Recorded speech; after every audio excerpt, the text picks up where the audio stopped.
Good. No, that's good to hear. We are talking, but the reason I ask, we're talking about brains in detail now, because brain, one of the most complex organs in our body, keeping it healthy is key to living a long life. And in a new documentary, BBC Click's Lara Lewington has been travelling to California, and she has met scientists who are at the forefront of research to promote brain health.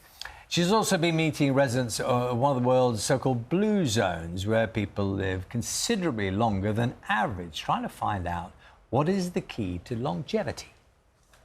I don't smoke, I don't drink alcohol, and I'm a vegetarian. You might say 99% vegan. We want to eat healthy.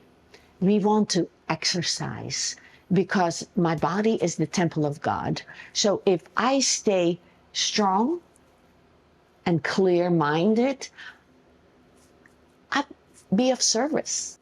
Healthy lifestyle is to refrain from unhealthy activities, more family-oriented lifestyle, fruits and organic vegetables and everything organic, no chemical sprays, and then exercise, you know, fresh air, community, and spiritual. Is Loma Linda a happy place? It's a happy place to be, absolutely. Yeah, it's a happy place. And happiness is good for your longevity? Exactly. Exactly. And Lara's here now. How's your brain today? My brain is OK, but it's quite early in the morning. My brain needs coffee at this time. How about yours? Yeah, not bad. Kind of used to it is the answer to that one. What have you learned? This is a good time of day for me.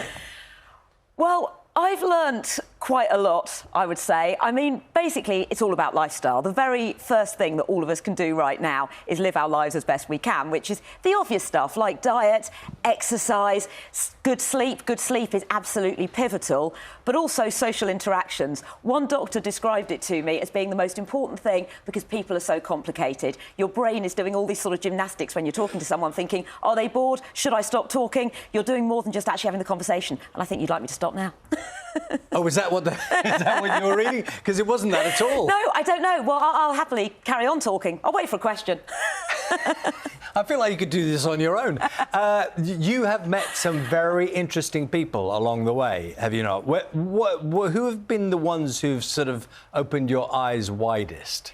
Going to the Blue Zone, Loma Linda, was amazing. I think the contrast between speaking to Bryan Johnson, who is spending all of this money trying to reverse his biological age, and then actually going to speak to people who are around 100, was really life-affirming, I suppose. I met a 99-year-old lady who prays every night before she goes to bed that she's going to wake up in the morning. She'd already been to the gym before I interviewed her. And then I met someone who's 103 who had just had enough. She'd lost her daughter 30 years ago, and she just felt that even though she had no disease process going on, she was frail and life was miserable. And every time she stood up, she was worried she was going to fall. The psychology of it does come into it greatly, I think. The gentleman you mentioned, Bryan Johnson. Bryan Johnson, he's a very interesting character. I mean, for anyone who doesn't know what he's about, let's have a look. So we've done several things. Like last year when we spoke, I mentioned that I had internal jugular vein stenosis. So I had problems where my posture was poor like this, and it actually... Only not now. Yeah, I fixed it. Yeah. And it lessened my blood flow. And so with bad posture, I had white matter hyperintensity. So this is like a scarring for the brain. When I fixed my posture and I did the physical therapy exercises, I reduced my white matter hyperintensities by 9 years. So I dramatically reduced my brain age by fixing my posture. Really? The looks on both of your faces. Really? I mean, I have two things I'd say. One, I mean, good on him. If that's what he wants to spend his time and money doing, fine. Does it really work? And is it worth all of that kind of minute, detailed forensic analysis verging on, I mean, it could be paranoia, do you know what I mean? Of just examining yourself and just not enjoying your body and life. Yeah, I mean, there's a lot to unpack there. I think, first of all, this is his job. And a lot of what he's doing is based on science. So he's broken his body down into each organ, assessing the biological age of each, and then doing every intervention, as they call it, which is every kind of treatment you can try and do to reduce the biological age. So that's the age that those parts of his body seem, rather than the age he actually is. I mean, did you see those abs? He's doing a lot of work there. How old is he? He's 46, and people are always shocked by this and keep saying to me, oh, how old is he, 80 or something? But maybe he will still look like this at 80, who knows? But each individual thing he's doing is based on some sort of science, albeit one man's experiment here, but he is trying to use the most cutting-edge science to see what it does. And, of course, a lot of it's really extreme and controversial.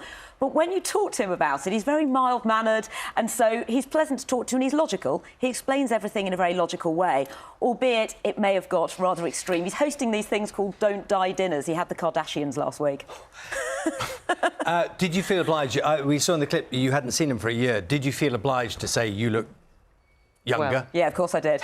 I mean, I say that to everyone. Did you mean In fact, it? before we were on air here, I said to you two how you never age, because I mean, we've known each other 25 years. You've rather taken away you've rather spoilt the line now if you say it to everyone, no matter what. Well, I did say to him when I saw him, it's quite upsetting. Most people I see look, older, and you wouldn't say it, obviously, when you see them. But with him, he looks younger, whereas I feel like I'm looking older in the way that you normally would. So I guess he must be used to that. And also, he's got to expect it. He's got to be expecting people to be rather amazed by how young he's looking when he sees them. He'd probably be disappointed if they didn't say it. Do you genuinely think he looked younger over the year? Obviously, he's looking a little bit different now. His skin is looking kind of shiny and a little bit unusual, maybe. But does he look younger? I think the thing about him that actually looks maybe youthful or refreshed is the whites of his eyes are so sparkly. His posture's amazing.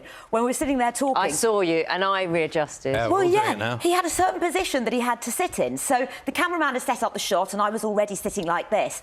And when he went to sit in his position and the cameraman said, oh, can you sit back like Lara is? And he said, oh, no, I need to sit like this. And it was a bit like this sort of position. And he was perched kind of on the edge. I'm probably messing up the shot here now for everybody.